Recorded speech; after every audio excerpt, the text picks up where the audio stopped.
There's a lot of talk right now about authenticness. And it's really interesting to me because how are there so many people not being authentic? How is it possible to hold even a place of authentic withholding, really? I mean, this is the kind of thing that's going to be driving my thought process this morning. We can't really fully hide. Even the reality of hiding is kind of, there's AI. You can pretend to look a certain way than you really look. This is true. You can say that you have these values and then you don't actually act them out in your actions with people. And this is also true. That can happen. But who's really fooled? I mean, are you fooling yourself? Because if that's the case, that's actually believable to me. That would be one area where I think maybe this is somebody's random house. My apologies to that person in their house. I just happen to be pausing on the sidewalk. So, how is it that anybody is really being fooled here? And the only person that's being fooled, if somebody's withholding their authenticity, is really just themselves. In which case, what are you losing? Or what are you gaining? And you can look at it from either way. And what I think is, I think you're losing the chance to grow if you're not really coming forward with who you really are. And if you are completely okay with not growing, that's completely okay. I don't think it matters. Because there's no external pressure coming out at you.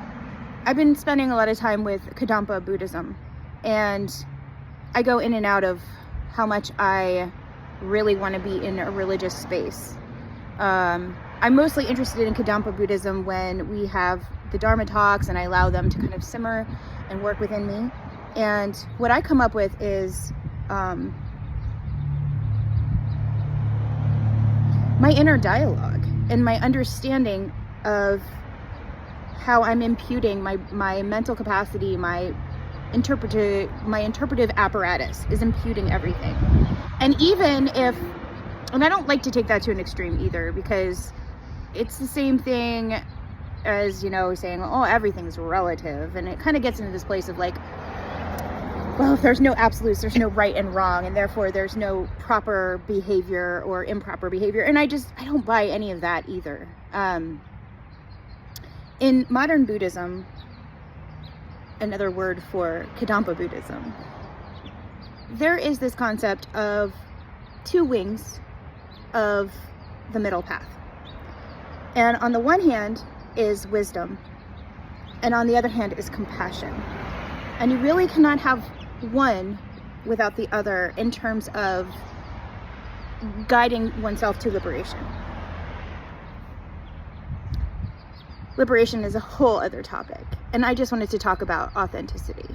So they could be related, because if you're not working with what's really here in your being, in your experience, and you're lying to yourself, or you're putting out there something different than what you really are, or withholding who you really are because, for whatever reason, safety usually, right? Then you're really not liberated. There's not a liberation in that experience. It's very locked in, and it's kind of unfortunate, because then you don't get the growth or the liberation or the connection. So my last post was about connecting and how we need one another. And I truly, truly, truly believe this. So please, like, subscribe, give me a dialogue. Just let me know you've listened to this. Give me a shout out. Tell me your thoughts. Disagree with me, agree with me. I don't care. Let's go somewhere. Let's be who we are. Till next time, see you later.